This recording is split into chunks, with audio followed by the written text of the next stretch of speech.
All right, so this is about infrastructure you can talk to. Here's what I'm going to do. I'm going to actually go through, in workshop style, something that's real, something that's tangible. So I'm going to start with a little story. There's a mythical company I'm going to talk about, but the situations are very real, very interface. So I work for SUSE. I'm the field CTO. That means I get to go out in the field and talk to people building real things. I'll start off with a real quick question. How many people are building agents? Right? Show of hands. Okay. All right. Keep them up for a second. And then how many people will turn their agents loose on their infrastructure? Right? Okay. Some hands went down. We'll talk, you and I. Here's the thing. The acceleration is absolutely a big deal. We'll talk a little bit about the news of this week. It got out, right? Things that can escape their boundaries and go do things, you might have absolutely asked them to do, but they've, invalidated or violated a treaty that you have with them. The story about OpenAI's models going out, breaking out, moving laterally, going over to Hugging Face and knocking on the door silently, and then going and finding the answers to a test. Yeah. There's a lot that people need to unwrap there. So if you haven't spent a lot of time thinking about how that changes a lot of stories for us, you should really do some thinking. I'll recommend a book to you by Keith Cunningham. It's called The Road Less Stupid. It's a real book. This is the same guy from the Rich Dad, Poor Dad series. Keith Cunningham is the rich dad. If you want some nuggets of wisdom, things that you should spend some time thinking about in business, when you get there, great book. So the arithmetic for us, the math, and this is from Anthropic's own announcement about the mythos moment, right? It was a $20,000 campaign spend to find a huge number of vulnerabilities, worse than that, stringing them together into 0 days that were actually exploitable. So what I'm going to talk about today is, again, I'm field CTO of SUSE. I'm going to talk a little bit about SUSE, yes, that Linux company. It's also that rancher company, also a lot of things that we've added to this infrastructure. Think about SUSE building the infrastructure under which all of the AI applications we build are going to be deployed in order to scale. So, little projects, I build it in a container. When those things grow up and become more than science projects and actually become implementable things that you want to roll in business or on a wider scale, you're going to likely roll that out on infrastructure that scales out, has ingress, and can actually feed the people you're trying to feed with it. So that infrastructure is what SUSE builds, and it starts at Linux. I've never met a Kubernetes cluster, one, that I didn't like, and two, that didn't have some Linux underneath it. So we provide both those things. Anybody use K3s, Kubernetes distribution, RK2? Anybody heard of Rancher? Rancher Desktop, a lot of things that people can get on, their hands on right now. Cool thing is, I work for a company that sells free software. So open source software, you can go get the code, you can run it, you can do things with it locally. Again, when you want to grow up and play in a production environment, you probably want to have enterprise support for it, and that's what SUSE does, okay? Getting into what is SUSE doing here at an agentic AI conference, we've started to add that connective tissue, MCP servers, to all of our product line. So now you can actually build up infrastructure you can literally talk to. It can help you troubleshoot. It can help you be part of the process. And really the process is what's causing the friction for us. And when you go into business, it's not a capabilities problem with AI anymore. It's actually an integration problem. How do I connect this in useful ways? How do I apply it to the frictions I have in a business process? All right, so we know it can do these things. Really, their agents, the others, can ask, can do things. Ours really can't. And so we want to close some of those gaps by giving you that infra that you can stitch into your business process. Also, the time frame by which we are allowed to breathe freely between patch cycles is now super compressed. I do a lot of CXO type roundtables, hobnobbing with, startups and with established companies in finance and every single vertical. And really since the Mythos moment, every conversation I've been in past that has been about how do we accelerate patches? And then take this week's big news, how do we accelerate even more? So what was a quarterly patch cycle has now become, a 30-day patch cycle. Really, it's more like a 4-hour patch cycle. So how can you accelerate that fast? I sit in these roundtables and I talk to them, hey, how many of these people in the room, I'll ask you, how many of you can actually roll out patches to your environment within 30 days? And only 2 out of 20 actually raised their hand. I'm like, okay, so where's the process hitch? Well, what's the problem? Well, change management and governance and process and approvals and tickets. All of those things, that's kind of the question that organizations need to ask right now. Hey, how fast can we actually roll something to our environment, our entire environment? Where does it get stuck? What are we waiting for? Because there's no more time to wait. So I would posit, instead of weeks, we have hours, so how are you going to speed up?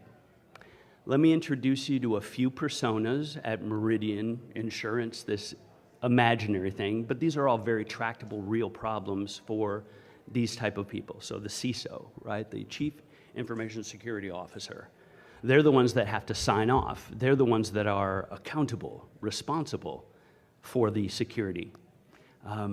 It's a big deal to them. They want to change their problem from accountability without visibility into something that helps them manage and move faster. Ray Delgado, the senior ops engineer, the people that are in charge. That team is in charge for the stitch it up, for the connect it, for the deploy it, for the roll it out, for the roll it back, all of the infrastructure updates. And Ray's got about 847 open issues that he needs to care about. One of those issues, of course, is Ray himself. So Priya is the director of change management. She is the one who's very much acting like the only adult in the room. She is the one that's accountable for signing everything. When it comes back, if there's a problem, it comes back to her. So she wants to also be a part of this process. So what I've got is a few components. Now you know the players. Now you know the goal is to kind of move faster, to be able to integrate all of this excellent technology into ways that solve business problems or help us move faster. In this case, patch faster. All right, so there's a bunch of connected components here. I'm going to describe a real environment. I'm actually going to switch over and go live to an actual environment. How many people have used workflow tools like N8N or Active Pieces? Have you heard of these things? Okay, do you know what a flow chart is? All right, so often in business, we're like, well, what's the process? Well, Bob takes the folder from Mary, goes over to Janet, makes 3 copies, and so on and so on and so forth. All of these things that literally take time add complexity or grit or crunchiness to something that's supposed to be smooth in the business. So in this case, I'm going to show you some components. One is going to be that visual. Think workflow, think a flow chart, start with a trigger, then move one thing to the next. Why is it important for you guys to start there? It helps you visualize a business process and helps you explain it to others. The connective bits, those edges, are where you find the opportunity to optimize, right? The latency is in the stitching between, so I'll show you that. We're going to connect into a SUSE product. All of the stuff running here is, again, those infrastructure components that get connected together. So lowest level, Linux operating system, SUSE Linux Enterprise and its variants. For those people who run SAP, again, in big business, they're very interested in never turning it off, never having a reboot. But how do you balance that with, we need to patch stuff, critical CVE, day 0, right? How do you do that? SUSE has a technology called live patching. Wow, crazy. We can update the running kernel. We can update, OpenSSL libraries. We can update glibc, all without having to reboot. So SAP just stays up for up to a year and completely supported. Boom. So user space, kernel space, all of those live patches become a part of this puzzle. We have a technology called Multi-Linux Manager. What does it do? It manages multiple Linux distributions, right there in the name. This is a framework that is pub-sub. So instead of an SSH session going out and eventually crushing like a control node, people think Ansible, right? We use a pub-sub, kind of like like an MQ broker and subscriber. All of those formats are how we can actually tell every machine in the entire environment, you need to patch, versus instantiating another SSH session. It still uses cryptography, but it's asymmetrical, so it scales to everything. We have customers with 80,000 different types of Linux, all under management, all under tiered management. Again, this is the componentry that lets you patch faster because you're patching more in concurrency, right? Parallelization, if that's a word, I don't know, college students, help me out here. But that idea of being able to run more at the same time, then it's a bandwidth problem. And that's something you can throw money at. I need faster switches, I need faster, and you can go as fast as your network will let you move. Okay, so Multi-Linux Manager, it has an MCP server. Wow. SUSE Linux Enterprise, MCP server connectivity. All of these things are part of the puzzle to stitch things together. And we'll get into it. So we got a brain as well, you know, agentic. Welcome to the summit. We let you bring your own model, run your own inference, and our huge stack of Linux, Kubernetes, Rancher for management, virtualization, dogs and cats living together, total chaos, all from a single vendor that's open source, right? So you can get your hands on it right now, and when you go work for a big firm that has the enterprise variants, it's the same thing I learned on my desktop, and I didn't have to pay for it. So if you've heard of like Docker Desktop, you know, yes, I can build a Docker file, deploy it. Hey, look, I've got a container. Cool. Rancher Desktop, same kind of thing, but now we're talking enterprise Kubernetes. YAML files, fleet, CI/CD pipelines, all the stuff that is how we actually deploy and use real scalable AI workloads, right? So free things for you coming up. Every layer is going to expose a new tool, but we're going to connect it all together through a single workflow. All right, enough of the yakety yak. Let's kind of go into N8N. You'll see what it looks like. Also a containerized workload. So yay, open source, kind of open source. You can use N8N for free unless you want to make money on it, and then they'll make money on you, okay? But until then, the idea is, how do I share a complicated workflow with my friends, with my peers, with my management to understand, hey, here's where the friction is, this is where we need to focus. We'll talk about that tool. All right, so let's go to our first view of N8N. Nope, the other view of N8N.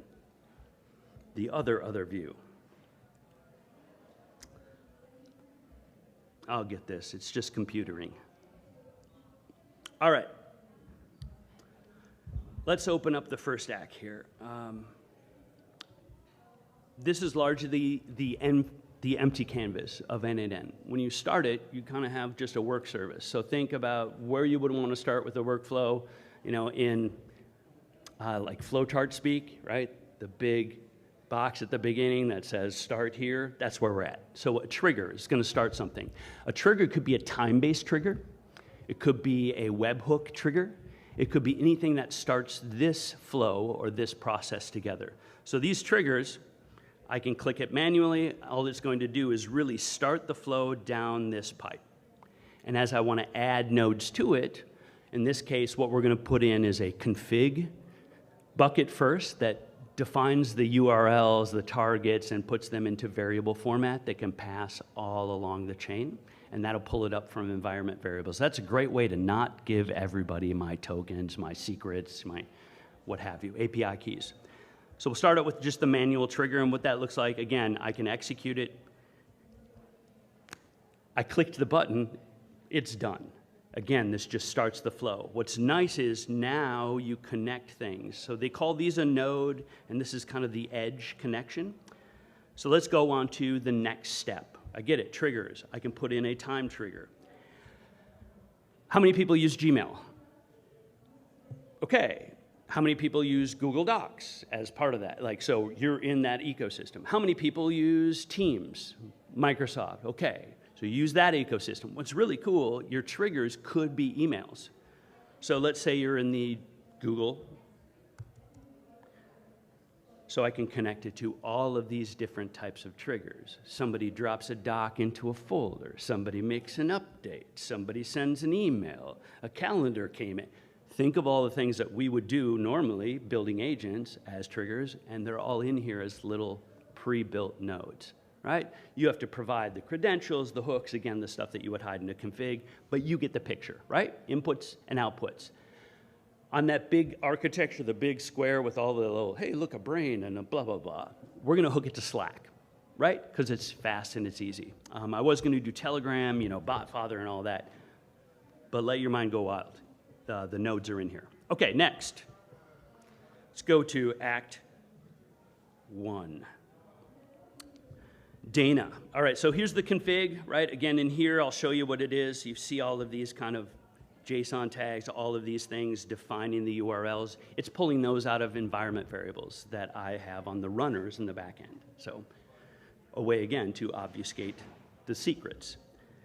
Next, it's going to do this MCP fleet scan. I'll run this in a second.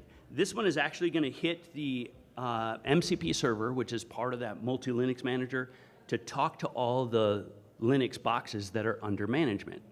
I'll show you what that looks like in a second, too. But it's going to hit that MLM MCP server and ask about kind of a fleet status. So I'll run this, and you can see, again, trigger, stuffed the config with all the variables, and then it went off, and it's actually using that MCP server to talk to my infrastructure and find out all of the nitty-gritty, the patch details, all of the things that help me prioritize. Remember, if you have a 4-hour window and 10,000 devices, and you normally can't patch within 30 hours or 30 days, now that compression, something you want to talk about with your CISO is how do you prioritize the important patches? How many people do CVE scores? Like CVSS, 9.5, we must patch. How many people are going by the Kev score or the Kev catalog? What's the Kev catalog? It's not Kevin from Home Alone, right? It is the actual known vulnerabilities that are in the wild are actually being exploited right now. Known exploits and vulnerabilities, right? It's a catalog. I would propose that people take a look at, hey, if this one's being actively exploited versus a 9.2 on the CVSS score that you need root access or terminal access or physical access to, you might want to evaluate those priorities a little bit differently. So start with is it being exploited in the wild? Then go for the EPSS score, which is also known vulnerabilities and exploits. These are free resources, right? Then use a tiebreaker of the CVSS score. I would say that's a more effective way to help you prioritize the important patches, especially if your window is no longer as big as it needs to be, right? So this is what that whole workflow is going to do. So let's take a look at what the outputs look like. It went and did an MCP call after my infrastructure here. It ran through its 2 phases, and this is the output that came back. What the target is, what the actual CVSS score is, whether it's a positive vulnerability or a negative one, do I need to reboot or not? All of these things come out from the metadata for patches that are available for the operating systems underneath the whole thing. All right. Where are we going to go from here? All right, so that's it. Dana can ask anything she wants. The CISO can get reports automatically stuffed into her Slack in the morning so she doesn't have to go ask other people to tell us how we're faring from a security perspective. All right, let's move into what you would do next. All right, the queue tells the truth. So we got our config, we did our fleet scan. Now we're going to look at those Kev and EPSS indicators, right? Is it being exploited? And this workflow, it's all in like JavaScript. Here's the deal. At the end, I'm going to give you my QR code for my LinkedIn. If you DM me, if you come ask for it, I have a prepared how to build this yourself. All of the JSON to import, so you don't have to learn how to code. Of course, you've got friends that know how to code, right? Hello, Claude. Okay. So really, honestly, you can agentically work with agents to help you build this JSON. AI loves to speak JSON, right? So these actual workflows, they're all JSON. You guys can import and go, okay, now I can add my workers, I can do my creds, my API credits, bring my own model, run this, and get a really good infrastructure status report.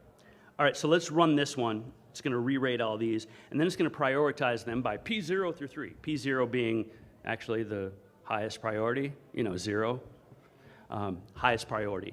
Things beyond that, we'll actually see in live data how they're rated and what that means. So let's run this workflow.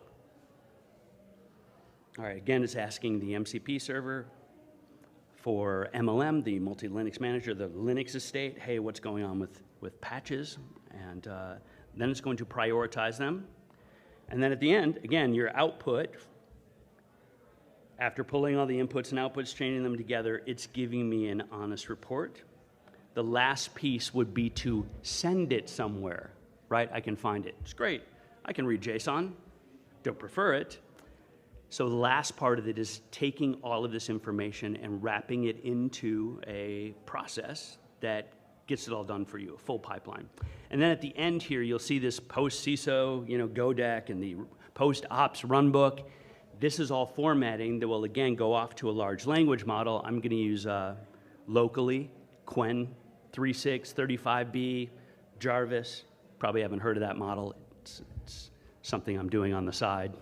Talk to me later about that. Yes, I'm building Jarvis at home. It's banana pants. You got to see it. But again, DM me on LinkedIn. We'll talk about that. So here's the whole end-to-end. The ability to start with infrastructure, talk to it via that connective tissue and MCP servers, make sense of it against the priorities of our estate now, which is patch faster than you ever have before, shore up your vulnerabilities. How am I going to do that, right? When it takes 12 hours just to get somebody to click approve in Slack, right? Open the tickets, everything else. This can open tickets. It doesn't get to approve them. Who gets to approve them? You do. There's still governance. There's still accountability. There's still somebody that's signing the rock that says, if this breaks or if this finance doesn't, all of those things, that accountability is still there. So governance, yes. Approvals, right? That's human in the loop. Make sense? Okay, so you can build guardrails all along in this. Validate the outputs, validate the inputs. And that's what I would say. Doesn't that add latency? Yes, but we're talking about operations here, right? Stuff for chatbots, we can talk about that. SUSE has also built chat into Rancher, so you can actually talk to Liz, short for lizard, in Rancher to help you troubleshoot Kubernetes. Think about people, I don't know much about Kubernetes.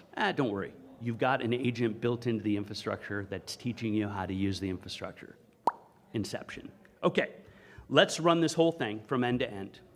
At the output here, I'll bring up the actual Slack instances. Actually, let's look at it now so you can tell it's not a magic trick.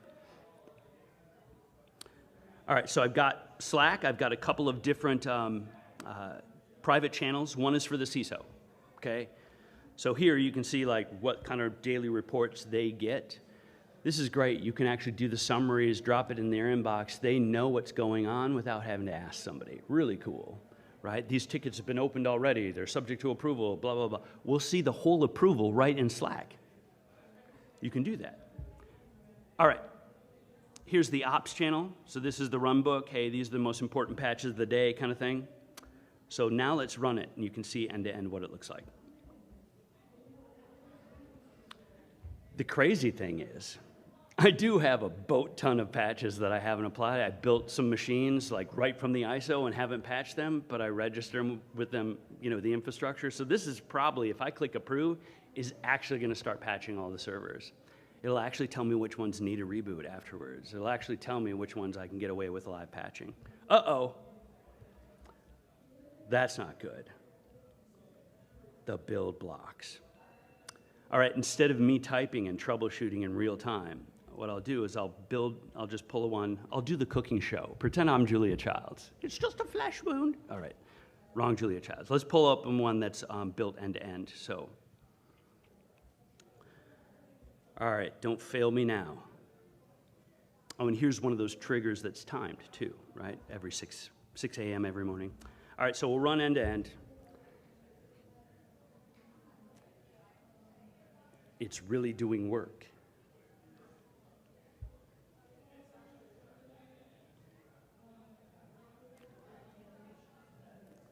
All right, something's going on.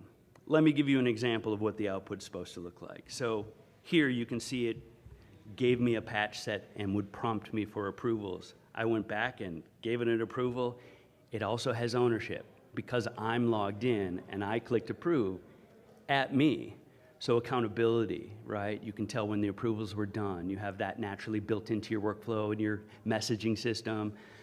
I'm not saying you need to replace your ticketing system. What I'm saying is you can augment your existing ticket system very, very easily. If it was able to prioritize and open change tickets and give a run book to the ops engineer, they don't have to spend the time going to find all the stuff that they get to do every day.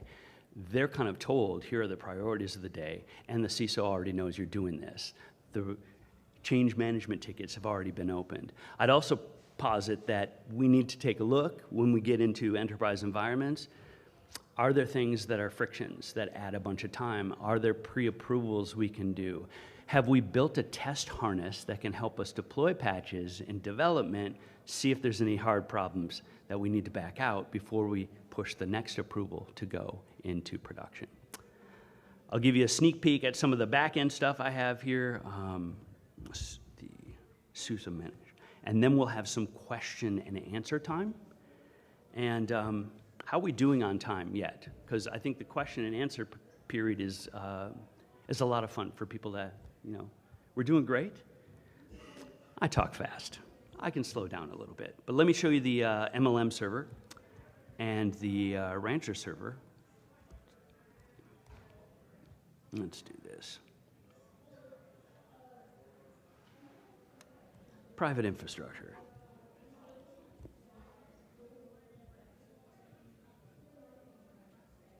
All right.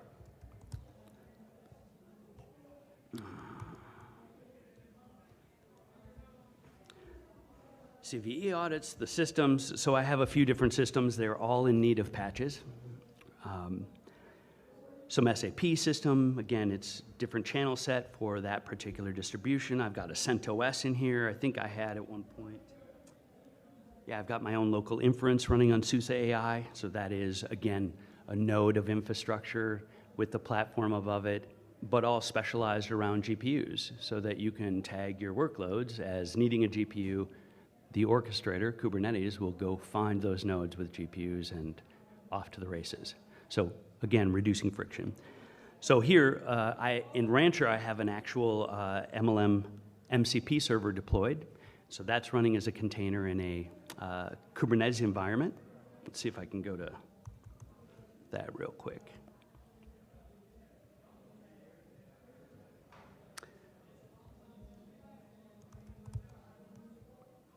Let's do.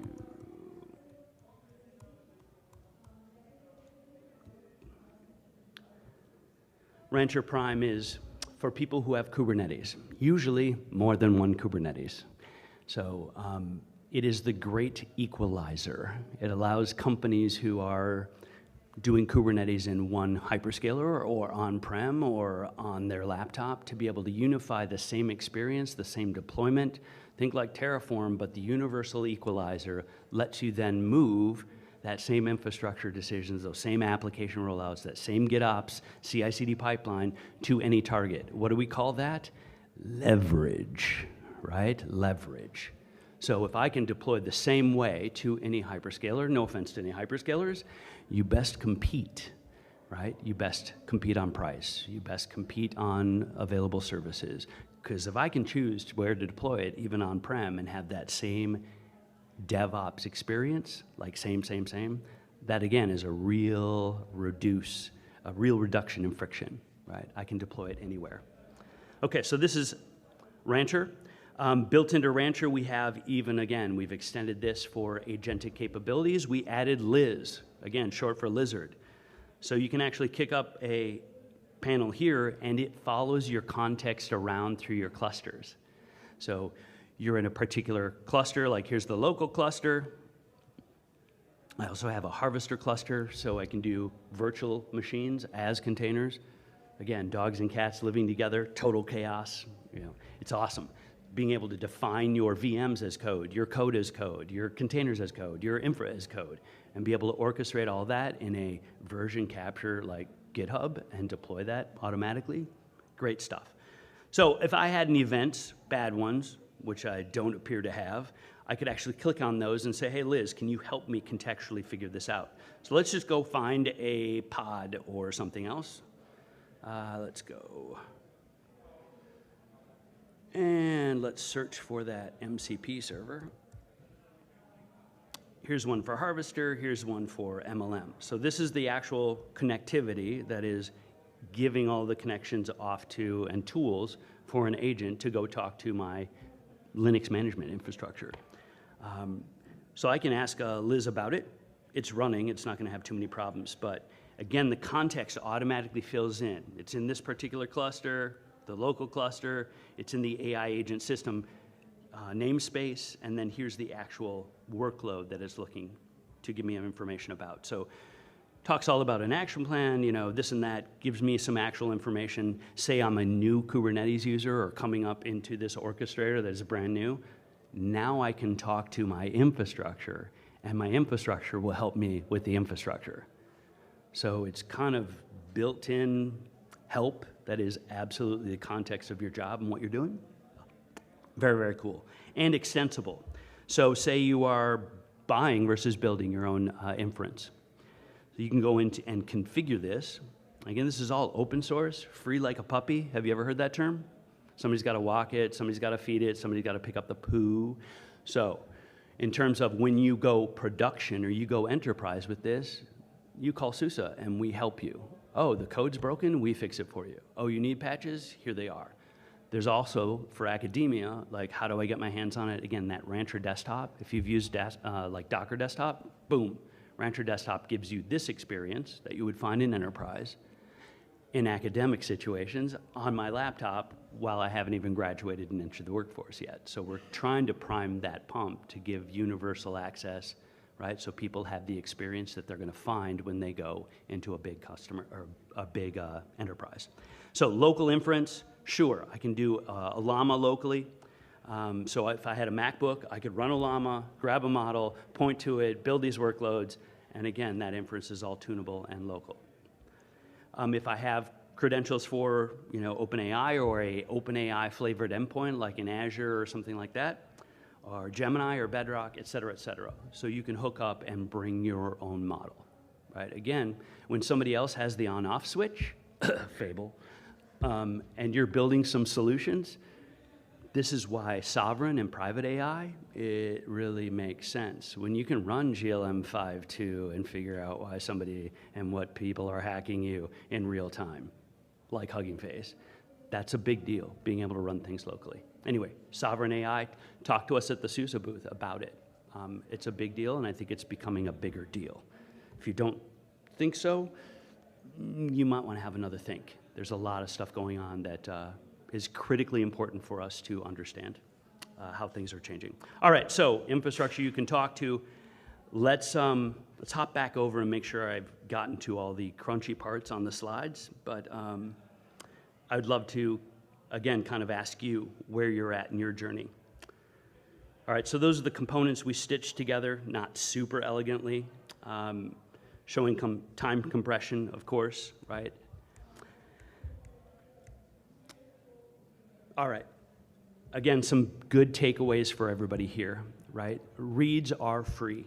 In other words, getting the information out, understanding how it affects what you can do to your infrastructure and how you can optimize. The reads are free. Go look this up, give me information, help me make sense of it. The writes are gated, and somebody needs to approve. Somebody needs to, hey, we're making a change, open a change ticket. Add that to my process of how my business flows. And if all of this scary business process and slowing down is, you know, news to you, you know, whether you're going to school here or creating a startup, these kind of frictions are worth thinking about. Back to that book, The Road Less Stupid. Honestly, a great book. What to think about. Lastly, the humans are the ones that are approving, okay? That gated piece about writing, yes, it's a decision, but who's going to click the button before it happens? That would be us. Next, some things that, that might not be obvious, that read and write asymmetry. It's a completely different story. Oh, reading? A-okay. Writing? Let's talk about that. Demo mode caches. In other words, how do you build a harness around your whole process to be able to test it? So cool that I have, unlimited reads and gated writes and approvals, but how do I test it so I'm rolling out a patch? Oh, an update to an application, changing out a model. You might want to build a test harness so you can validate that, especially as, hey, there's a new model, let's strap it in. Do you think your workflows might be affected? They might. A lot of people freaked out when their online girlfriends and boyfriends went away. ChatGPT, was it the 4.0 model, 3.0 model? Anyway, they were deprecating it, and there was a huge outrage because it was different, right? The personality change. So all of these things should point at, yes, improvement, yes, better model, yes, it's going towards the trust me bro benchmarks, right? It's the bell curve, right? Maybe you are an edge case, right? You want dependability, you want, deterministic results. I would posit that if you want determinism, then organize your data for lookups. This question, here's this answer, determinism. Or talk to me about this type of answer, oh, that's the greatest idea ever. You're the best, thanks. Perfect question I like to ask when I'm chatting with an AI that tells me I'm the smartest person in the world. I ask what I'm missing. So as far as prompt foo goes, a little thing that we might want to continue to do is, hey, here's my idea, blah, blah, blah, blah, blah. Here, agent, do this. And by the way, what am I missing? What's a hidden, gotcha that's going to cause me disruption to my budget? I didn't plan for that. Second and third order consequences. This might be all, again, very well known in this audience, but I assure you we need to help others. I could tell you all about the Uber ride this morning. Boy, is that guy on fire after we had a conversation for 10 minutes about what you can do to build your own software. I think I saved an Uber driver this morning. It was great. So demo mode caches, being able to build up harnesses, being able to test the results, get determinism where you need it, and get obvious help via text or other, again, generative results. Okay, local inference. Again, the privacy piece, the sovereign AI, it's a huge deal in Europe right now, Canada right now, sovereign, being able to say, this is in country, this is in data center, this is in rack. Define your boundaries and keep it there. Air gapping, other things. So having local inference, my view of the future is that GPUs are the new mainframe. A lot of you are not old enough to remember mainframes and how software was built in the business for the business. But I do think that that's where it's going, especially when you have people that come get all your tokens from me. Being able to actually control the GPU cluster, being able to schedule jobs on it, being able to build things with less tech debt than the last go-around of mainframes. All that COBOL code and Fortran that nobody understands anymore because Bob wrote it. Didn't Bob retire 20 years ago? Yes, he did, and it's mission critical and nobody understands it, so we ain't touching it. Now, AI can read all of that and go, oh, COBOL, you mean from this book, from this schema, from this language definition? Yeah, AI's got you. So now I posit that businesses will be able to create more software on their data inside their firewalls, helping optimize their business and getting rid of their crunchy frictions with a little bit less tech debt. Because even if Bob, who isn't retiring for another decade, the new Bob, it won't matter as much because AI knows these schemas, knows this code base, and the token windows, and the capabilities. What do you think it's going to look like in 2 years? So I would say that that's the next thing, being able, whether you're buying it or building it, or you have a private VPC and some handshakes around data, that's all fine. But this is what's going to happen. We're going to be able to build our own software for the business, for ourselves, and not have to wait for somebody else's roadmap. So. All right, audit trails in your workflows. I know, wasn't that heavy? All right, I'll do a Jeff drop later. Audit trails and workflows. What does that mean? Make sure that you can see those edges. So as you're building workflows and as you're explaining things to others, so they can visually go, oh, I never realized our process was that crappy. Couple tips. One, I'm from Minnesota, so when somebody says don't eat yellow snow, you better listen. It's not a snow cone. The other tip, never automate a crappy process. Okay? Rebuild that. Be honest with yourselves about the process. Is this crunchy and ishy? Yes, maybe it is worth that effort to rebuild that process. Maybe you can save a lot of time for a lot of people. All right, audit trails in the workflow so you can see them, what's happening. Even latency, if you're going to talk about measuring things. Even applications, AI applications, observability is a big deal. Yay, open source. Anybody open telemetry and things like this? How about OpenLit? OpenLit is an SDK, open source, yay, that has all the instrumentation for all of your vector databases, your inference engines, all of that stuff pre-built. Open source, yay. You can just include OpenLit and then instantiate observability into your actual applications. What did that give you? Tokens in, tokens out, latency, how much time did it take, logs, metrics, all of that, traces. That helps you know, hey, we built this cool app and we're rolling it out, right? Science project. Is it going to scale? How much concurrency do you need? Did you go from a team of 15 people and it works great, and then you roll out to 50,000 and it sucks, right? Observability is a big deal. And then approvers, not triggers. So I know we talked about triggers starting a process, but you want the humans to be able to approve because ultimately they're responsible. And a lot of your organizations will have governance going, hey, wait a second, especially in light of the news this week, and the news last week. Holy crap, what's the news next week? It'll point to a lot of these things that we need to think about. Again. All right, so what to do? Builders. Remember I said, who's building agents? And everybody was like, yeah. Who's turning it loose on the infrastructure? You can do it safely, okay? So the builders here, DM me, right? DM me on LinkedIn. I'll send you this JSON workflow. You can just go import from file, and you can look at all of it. You can even turn the JSON loose on your favorite coding agent and go, hey, explain this to me like I'm whatever, right? Help me build something similar. Instead of Slack, I want to hook into Teams, or I want to hook into whatever. Like, take this stuff. So builders, build, steal this stuff, right? Steal this book. Remember that? I didn't do it, honestly. Founders, people who are here going to start something. The audit trail is the big deal. The visibility, seeing how it is, seeing how long it takes, where it stops, what approvals it needs. That whole audit trail, that's the real magic, okay? The audit trail itself, not the other fluffy stuff, okay? And then everybody else, interview. Meaning if you're going to go get a job during the interview, ask these questions, manage up, as they say, but ask this of the interviewer. How about your operations, your organizations? What does your approvals look like? What about your workflows? Blah, blah, blah. These are all good questions to answer back in an interview. The other thing, talking to a lot of students. Some of them are looking for, hey, how do I break into this? You know, wow, I'm a CS student, you know, computer science. I'm going to be a junior next year. I have to pick my major. What should I do?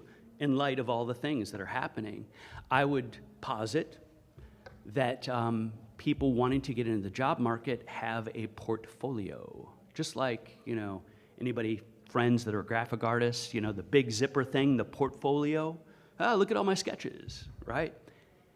Bring your own sketchbook. So create your software for you. Think about software that you would build if you were going to get the job. What would you optimize around? Build your own portfolio. We can call it a repo, a Git repo, but put things together so that as you're going in as a newly graduated student to get a job in this world, I don't believe AI is going to displace all jobs. It certainly won't displace that job if that person has AI skills that accelerate them. So you're not just hiring me, you're hiring me and my 5 agents in my portfolio that make your business go faster. These are differentiators, right? So think about building a portfolio, sketches, software I've built, things I've thought about in business that need help. This is going to be absolutely more valuable to employers, and it will differentiate you if you're going that route. All right. Sovereignty for SUSE, it is not a compliance word. Sounds like it, but sovereign, right? King, queen of their landscape. Sovereignty, having your arms around your entire infrastructure, being able to control its destiny, again, keeping it out of the hands of somebody else's on-off switch. These are big deals. Things that you should be thinking about since April 27th or whatever is when the mythos moment, right? The moments. So local weights, being able to run it locally on an open platform without vendor lock-in. I can swap in this, I want to use this, and yay, open source. And having an enterprise type company like SUSE there to help you when it gets ishy. But it's all about being under your control. All right, so SUSE's got that whole stack, from Linux, right, to the container runtimes, to like the actual management of Kubernetes, to AI infrastructure, infrastructure for AI, AI for infrastructure, crazy both paths. That's a really solid story. This is why we're seeing a lot of traction and interest in our solutions. Come by the booth, we can talk about that and how easy it is to get started. Again, it's all based on open source software. So that means you can get your hands on it right now and see if it's a fit, right? So businesses who are starting off, how can I do enterprise-leaning infrastructure? If I want to build out a team to support all this infrastructure, I can do that, open source, good luck, right? Or I can get SUSE to come alongside of us and help us, and so we have that throat to choke, we have that handshake, we have those SLAs for tickets and all that other stuff. That's the value that we're bringing. So with that, it's Q&A time. So that's a QR code. Hopefully it works. But that's my LinkedIn. If you guys want to get this JSON workflow, and actually I have a build guide, just markdown file that tells you, here, do this, here's, as soon as you can get N8N running, guess what? There are tons of YouTubes on how to get that running on any container environment. So don't let that be a hurdle for you. Don't worry, that French guy, Claude's got your back, right? Help you get N8N running. But these are great things to show your business or your enterprise or your new startup how to actually visualize what the workflow is. You just got to do a bit of navel gazing, right? Look at your own business, look at your own workflows, figure out where the frictions are. They're at those edges of those nodes. So I'm not a paid sponsor for N8N. Did that flicker up there too? I should be careful here. I just think it's a great tool, again, to show people who need to see something visually, how a workflow goes, et cetera, et cetera. Questions and answers. I've got what I'm going to do, I think they're streaming this. So what I want to do is I'm going to have Stacy run this back to you so that I can hear, or you want to do it? Oh, you're already queued up. Look at you go. Hello. Hello. Thank you, Jeff. Of course. Push up. Okay. Got it. So I have two questions for you.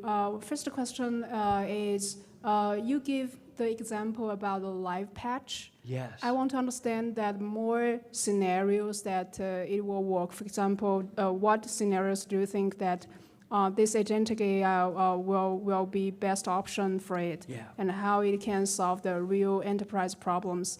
My second question is that I noticed that you use the local agentic AI deployment. So I want to understand more about infrastructure, if you can share more about it. Thank you. Sure. Yeah, and I will cover as much as I can in both of those. And then I want to just kind of do a time check. How much time do I have?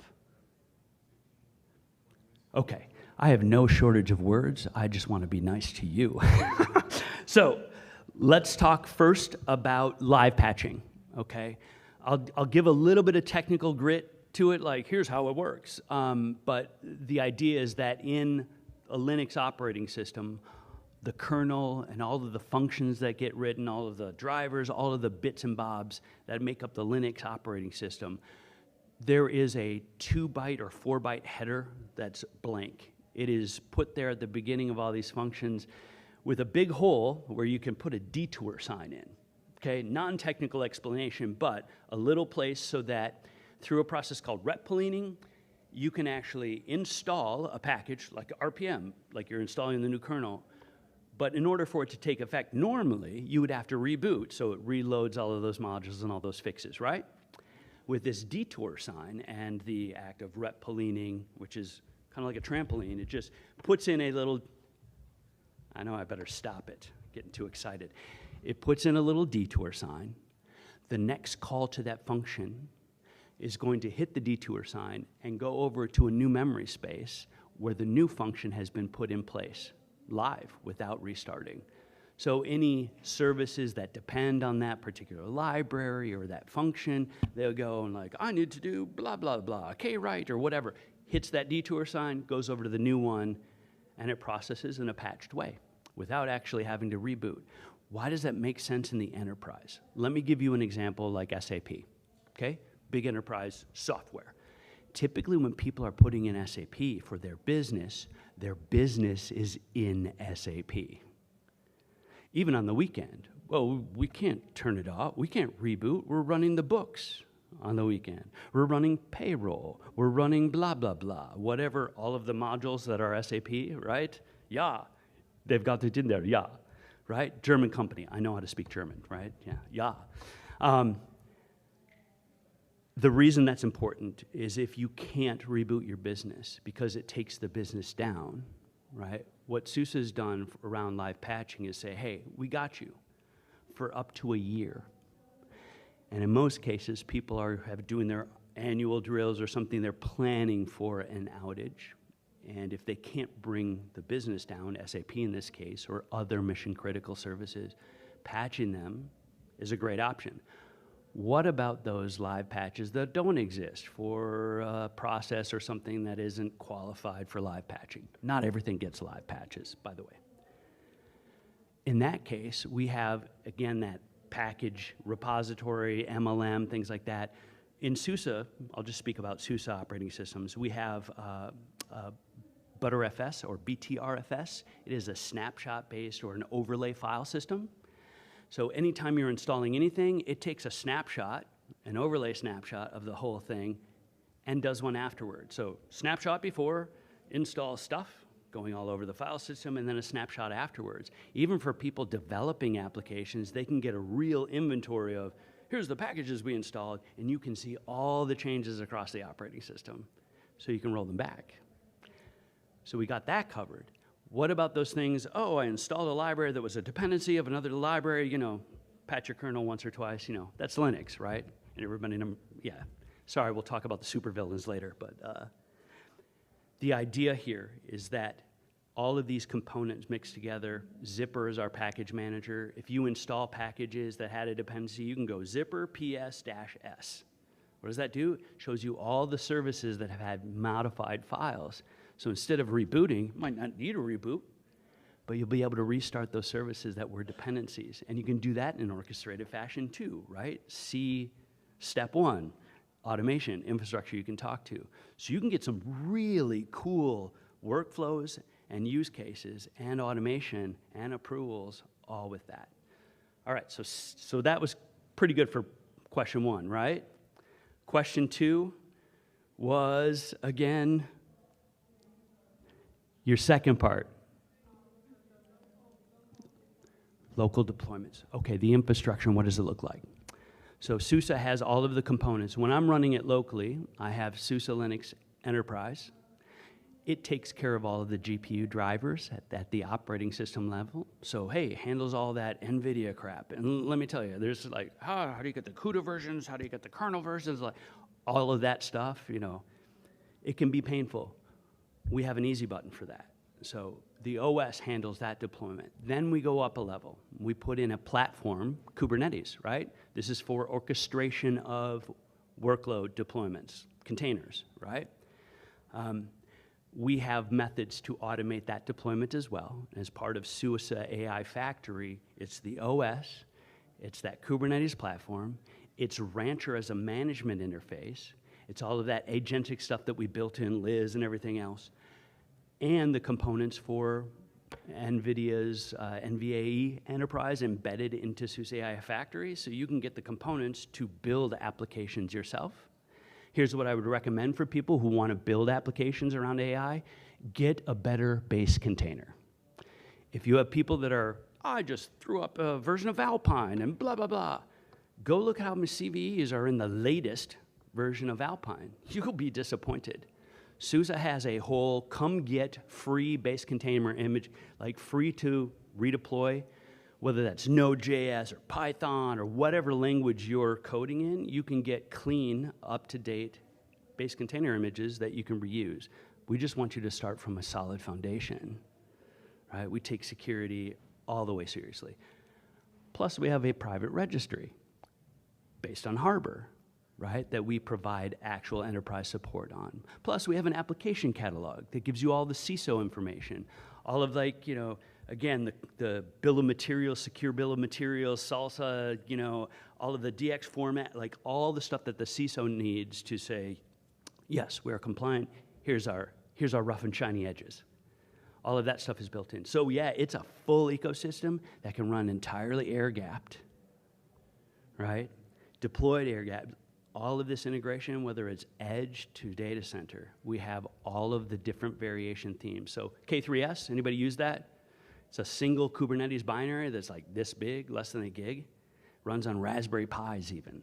So all of this infrastructure, we build Kubernetes, we manage all of it. We build Linux, we manage all of it. Yes, even Red Hats. You can come get support through one place. You can manage patching across all 212 variations of Linux distributions you'll find in the enterprise, across all the architectures, like all the it's bananas. It's there to help you guys unify and optimize whatever organization you're in, right? Simplify things, get rid of vendor lock-in, give you a new alternative for virtualization other than, sorry, Broadcom. Broadcom is killing enterprise customers right now. So we have SUSE virtualization. What is that? Same footprint in the architecture. Linux, Kubernetes. Oh, now KVM exposed through libvirt into KubeVirt into Kubernetes. And now you can orchestrate VM deployments just like you would application deployments and containerization. Inception, right? The architecture. How is that? And it's free like a puppy. So if you want to know where to get your hands on this stuff to build it up and then go convince the enterprise, holy crap, do I have a better enterprise architecture for us to look at? Then you can get support on it. And yay. Thank you for the questions. Who else? One of the problems I have is everyone talks about Kubernetes. I'm on Slurm. Does this work with Slurm? Yeah, the HPC world is not Kubernetes based. Yeah, that's right. Good thing that we have SLES for HPC, right? So we do have things. In fact, a good friend of mine in Minnesota, everybody's heard of Cray, right? So yeah, my buddy Mitch and I talk about Slurm and some of the automation, the pieces for that infrastructure. It can still play as a constituent.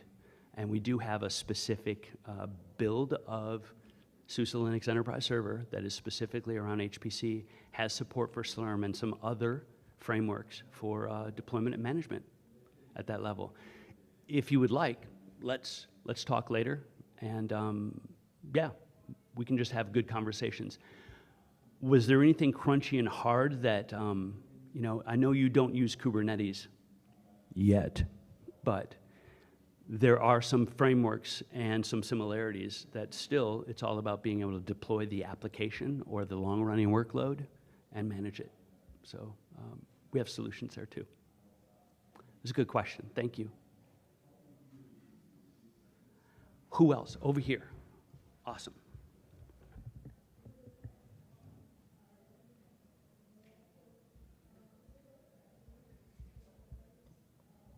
Hey, Jeff, I really like your idea. Is it pushed up? Yeah. Yeah, Jeff, thank you so much. I like the idea for the pops up for the patching. Yeah. It's a really brilliant idea. I like it. My follow-up question regarding live patching is, in the industry, sometimes, especially in the production environment, there could be a chance that when we do the patching, we blow up the environment and everything is gone, right? That could be possible. If there is some way like a backup or some like a rolling update, for example, you have 1,000 machines, but I rolling update maybe 10 of them. If everything all good, we go another level, go to 1,000, and then go to 2,000. Yeah. So I want to learn more about it because layer patching is really something I'm really interesting and curious. Yep. Yeah, it's a, man, it can get complicated. But what I would say is you're really pointing at what kind of test harness and what kind of approval process for actually making sure the patches don't break something, right? There's a lot of people like, I'm not patching or I'm not rebooting or I'm not doing anything because if it ain't broke, don't fix it. Everybody heard that, right? Right now, I would say it's not an option. It's not an, hey, we'll opt into patches. You're gonna have to work very diligently with your application owners because none of this stuff would exist at all without the application making it so. In other words, why would I deploy a server? Why would I deploy all this infrastructure if there wasn't some driving consumptive need? The app. It's all about the app. You have no choice. You must work with your application teams. You must work with the business to understand that patching is a priority. It's no longer an opt-in thing. We won't survive that, right? So most of those people, if you want to give them an analogy and how to get them over this, you build a test harness. You build something that can rapidly test those patches against a replica of your environment. Blue, green, and all this other stuff as we move into containers of the world by which every software is built, right? Blue-green deployments, being able to think of the nodes themselves as ephemeral as well as the workloads, being able to set up infrastructure that has session and state management so that, yes, that node, not only did that application restart as a container, but the whole node underneath it had a reboot. That's all right. The workload moved over there. Session state was saved. So you're going to have to think about architecting your applications to be able to survive this. If you want an example of what it looks like, pull out your phone and go to the App Store. You know the little one that has a red number on it this morning, even though you updated last night? That's the mindset. The applications need to get these updates. It needs to be frictionless there as well. I'm not going to say that that isn't work. It is. But that's the right thing to be having conversations about. How do we make sure we can patch in a 4-hour window? If you can't, you need to try harder, okay? So then prioritization, yes, how can I do that? If I can't effectively get it out to everything in 4 hours, I need to get the most important stuff out in 4 hours.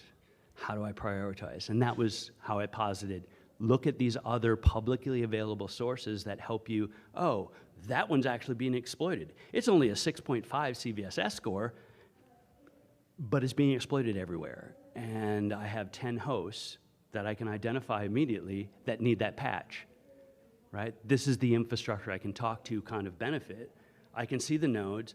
I can search for a CVE. I can search for all of this other stuff to see what my real absolute vulnerability score is for my organization. So you'll have to do some internal audits.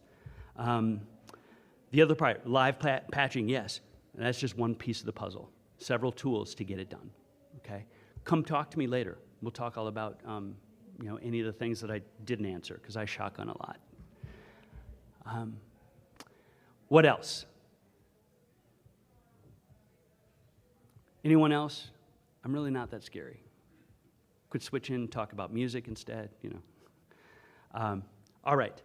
I think I will give the gift of time back. I think we did pretty well, right?